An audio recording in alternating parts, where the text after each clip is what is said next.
Hello my dear curious and studious students of surgery. Myself Dr. Mahesh Chaudhary. I am warm welcoming you in my surgery lecture series. This surgery lecture series contains entire surgery with anesthesia, with radiology, with orthopedic. So stay tuned with us. Let's start our surgery lecture series. Welcome my dear students in my surgery lecture number 107, that is the foot. In this lecture we will explore the congenital deformities of the foot, that is the supernumerary toe, absence of the toe, bifid foot, overlapping fifth toes, swelling, corn and callosities of the foot, plantar wart, bursa, ulcers of the foot, madura foot, pain in the foot, calcaneum spur, ingrowing toenail, onychogryphosis, paronychia, infections of the foot, infection of the web space of the foot, plantar fasciitis, metatarsalgia, hammer toe, ruptured tendo Achilles. All these points are covered in this lecture. Now start with me. The foot, the rare congenital deformities, there may be supernumerary toe, absence of the toe, bifid foot, overlapping fifth toe. These are often associated with the congenital deformities of the finger. Now the swellings of the foot, corn and callosities occurs at the sites of the intermittent pressure. The corn consists of a callonial wedge of highly compressed keratotic epithelial cells. This occurs over a very limited area and impinges on the nerve endings. This gives rise to the pain. A callosity, on the other hand, is distributed over a comparatively large area. This is nothing but a greatly thickened and cornified skin which ceases at the periphery where it is being continued with the normal skin. Dear students, here is a deformity, congenital deformity of the foot, that is the supernumerary toe. This is the absence of the toe. Bifid foot, overlapping the fifth toe is clearly seen in this image. Now the swellings of the foot, a soft corn occurs where the skin is macerated between the toes. This is the commonly seen in the cleft between the fourth and fifth toes where the soft skin is subjected to pressure between the bases of the proximal phalanges. Now the plantar wart is commonly seen on the weight-bearing portion of the sole. These warts are dark and exquisitely tender. These differentiate this condition from corn or callosities. When seen through magnifying glass, one may find red or black spots which are hemorrhages from attenuated form from the submerged papillomas. Now a ganglion is more or less similar to that found in the hand and wrist. A bursa superficial to the tendo Achilles may be enlarged due to the inflammation. Now the swelling of the ankle joints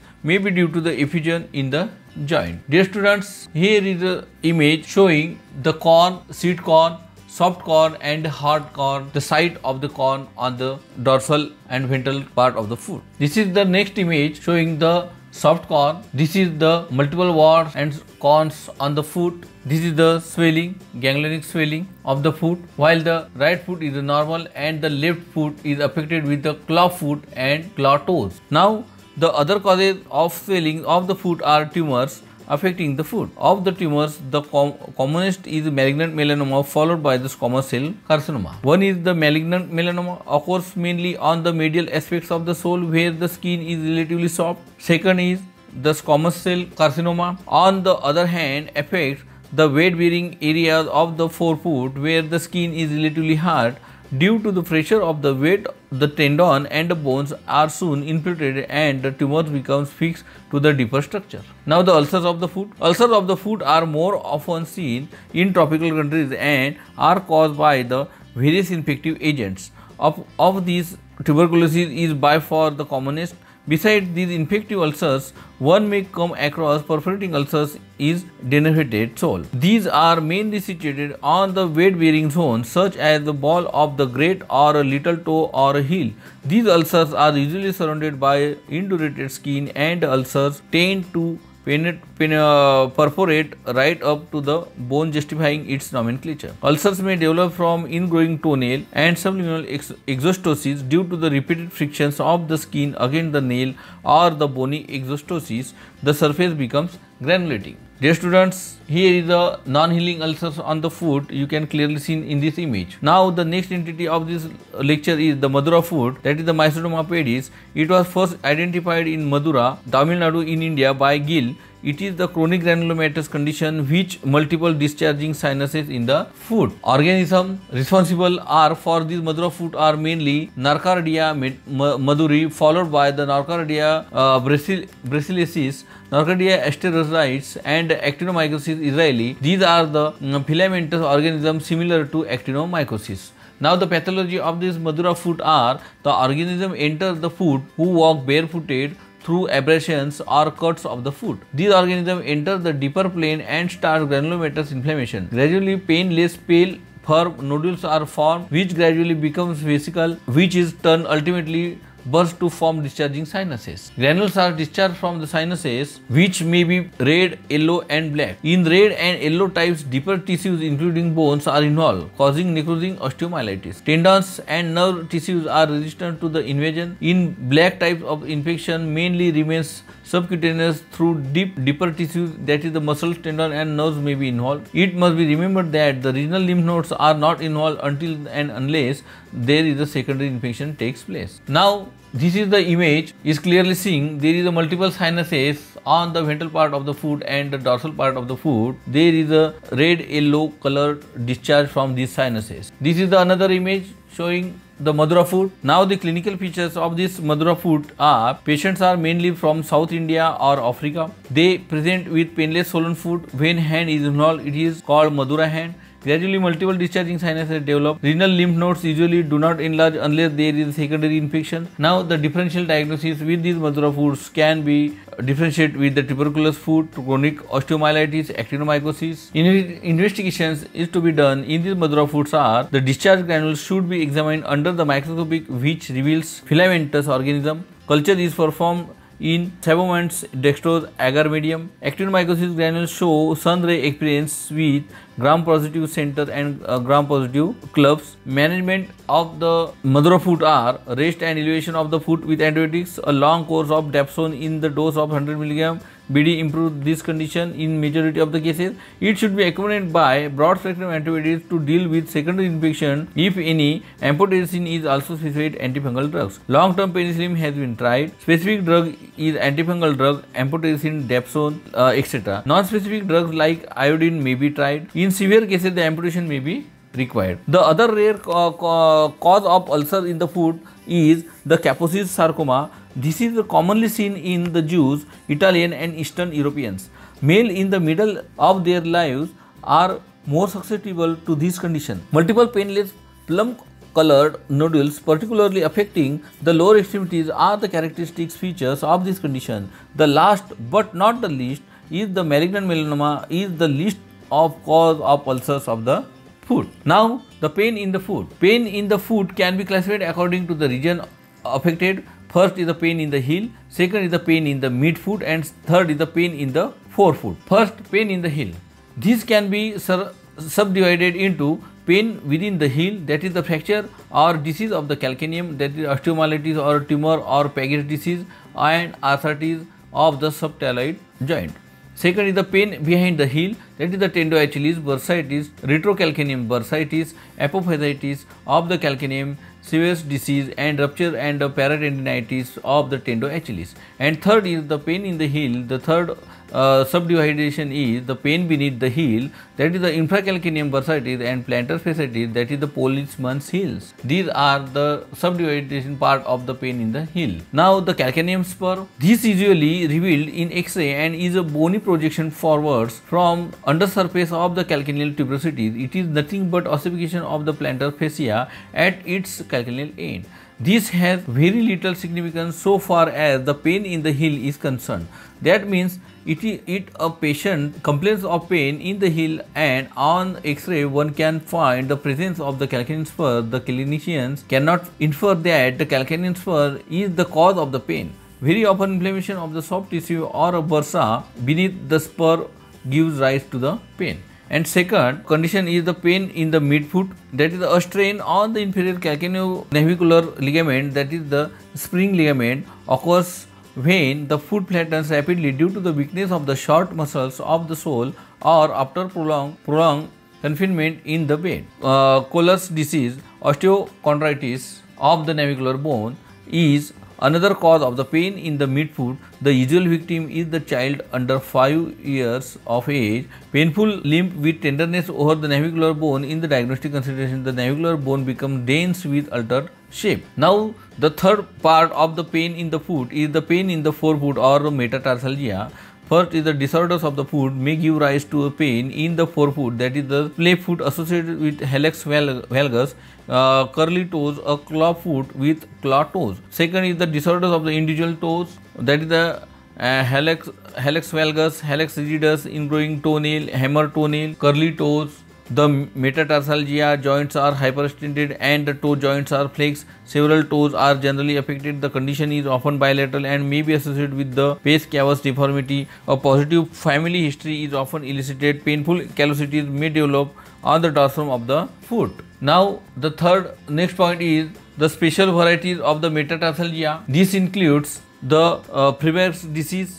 This is nothing but a crushing types of the osteochondritis affecting the head of the second and third metatarsal bone, and second is the Morton's metatarsal. This is a fibroneuroma affecting easily third digital nerve just before its division into two branches. Middle-aged women are more oftenly affected. And third is the march or stress fracture. This usually affects the second and third metatarsal bone. It occurs in young adult after unaccustomed long walk. Now, the very common entity of this lecture is the ingrowing toenail. Among all us are majorly suffer from this problem, that is the ingrowing toenail. This means one side of the nail of the toe curls inwards too much deep into the side of the nail bed and grows to form a lateral spike. This usually occurs on one side of the nail. It usually predisposes to painful infection of the overhanging nail folds. Local suppuration may cause granulating fleshy mass to appear at the side of the nail. This condition mostly occurs in the great toe. Causes behind these ingrowing toenails are excessive sweaty foot, using of excessive tight shoes, cutting the nail too short and convexly, idiopathic where no definite cause can be found out, and this condition may be seen in the families. Dear students, here is a good picture showing the ingrowing toenail is clearly seen. This is the another image showing the ingrowing toenails infected, and this image shows the method of the excision of the V-shaped wedge on the nail, including its matrix for ingrowing toenail. This is the surgery for ingrowing toenail to avoid this condition. Now, the clinical features of this condition of ingrowing toenails are the side of the nail curls in and digs towards the bone. The skin lateral to the nail over the hangs it, which is called overhanging nail fold, which becomes infected and painful. Sometimes granulation tissues can be seen at the edge of the digging nail. Now, the treatment, first is the conservative treatment. The foot should be kept clean and dry. Tight shoes should be avoided. When infection is present, a portion of gauze soaked in alcohol should be tucked in at the place of ingrowing toenail. Sopramycin ointment should be applied at the ingrowing toenail. Conservative treatment cannot cure long-standing cases, nor it can cure the idiopathic cases where the toenail curls in deep into the nail bed. Now, the operative treatment for the ingrowing toenails are, this includes the radical removal of the affected side of the nail along with the corner of the germinal envelope to prevent the recurrence. A V-shaped wedge including about a third of the breadth of the nail along with the nail folds is excised from the lateral aspects of the toe. An attempt should be made to close the gap with silk sutures. This operation is not always successful, as often spicules of nail grow at the edge irregularly and give rise to pain. In these cases, the radical excision of the nail will be advised. Now, the next point of this lecture is the onychogryphosis. In this condition, there is an overgrowth of the toenail which becomes crooked and thickened. Usually, the big toe is involved. Is mostly occurs in elderly people. The nail may be so curled as to resemble ram's horn. Fungus infection or trauma seems to be the cause of this condition. Now, the treatment of this onychogryphosis, that is the nail is cut from the base of the by the giggly saw. the remaining nail is dealt with filling the regularly so that it does not recur. If the condition recurs, the radical excision of the nail bed as mentioned above should be considered. Dear students, here is the image clearly seen, that is the onychogryposis is clearly seen. This is the another image of the onychogryposis, and this image is showing the line of the incision. First image showing the line of the incision. It is a diagrammatic representation of the steps of the operation of the radical excision of the nail bed. Now the next point of this lecture is the paronychia of the foot. This is much less common than in the fingers, although it may be seen in the great toes. Etiology is mostly an ingrowing nail or abrasion of the eponychium with contaminated scissors. Clinical features of these conditions are similar to those of the paronychia of the fingers. Treatment is also similar to that. The paronychia is in the finger only when there is the ingrowing toenail. Radical excision of the nail bed becomes essential after controlling infection. Dear students, here is a picture of the paronychia of the finger, but we are seeing the paronychia of the foot.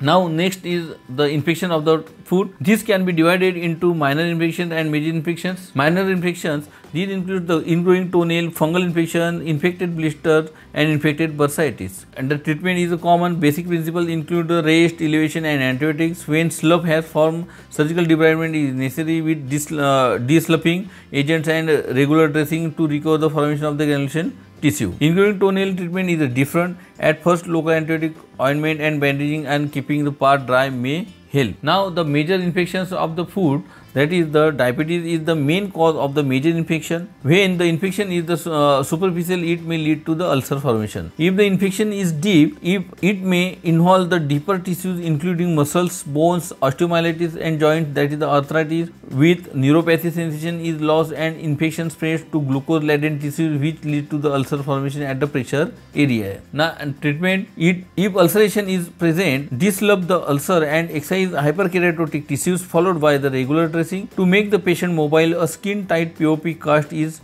applied which is changed weekly. Now, the infection in the wave space. There are 4 wave spaces in the foot, but infection is more common in the wave space between the great toe and the second toe, which is the largest wave space. Clinical features are similar to those of the hand. Treatment is also similar to those of the hand, that is the pus should be drained as soon as it becomes evident in the wave space. Transverse incision is often may not be possible, and in this case longitudinal incision may be preferred, particularly saving the digital vessels and nerves. Now the next point is the painful heel. This is a common complaint which is common received from an individual of any age. Painful heel may be caused by the various conditions which can be classified according to the age group in which they commonly occurs. In children, that is the Sever's disease. This is a type of the osteochondritis which affects the epiphysis of the calcaneal tuberosity into which the tendo Achilles is inserted. This usually occurs in boys around 10 years of age. It is a type of the traction osteochondritis. Second is in adolescent, the calcaneal knob. This is an uncommon condition affecting the girls of teen age. The posterolateral portion of the calcaneum becomes the prominent and it rubs against the shoe causing pain. A soft pad may be used at the heel of the toe. If this does not cure the condition, the knob should be chiseled off. And third, in the young adults, that is the bursitis. The bursa just superficial to the calcaneal tuberosity or just above the insertion of the tendo Achilles may become inflamed due to the ill-fitting shoes. Such bursitis is more common in young women. Localized pain and tenderness are the main complaints with some redness of the skin over the inflamed bursa. In the young adults, the second is the acute plantar fasciitis. This condition is an acute infection of the plantar fasciitis just in front of the calcaneum. This condition may follow gonorrhea. Patient complains of pain and tenderness in the posterior part of the sole just in front of the calcaneum.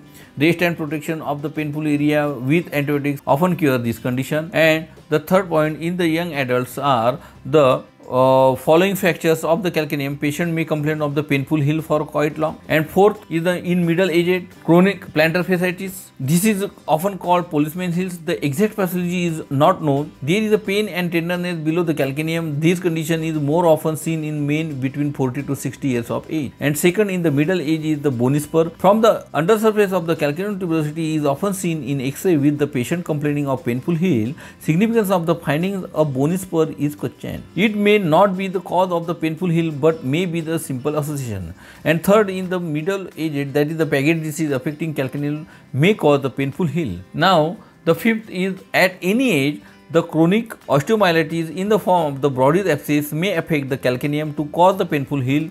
These may occur at any age. On X-ray, one will find a translucent area surrounded by the sclerosed bone. And second is the tuberculous osteomyelitis may be rarely seen in the calcaneum to cause the painful heel. And now the next point of this lecture is the plantar fasciitis. This is a common cause of the pain in the heel. It occurs from the inflammation of the plantar aponeurosis at its attachment on the tuberosity of the calcaneum.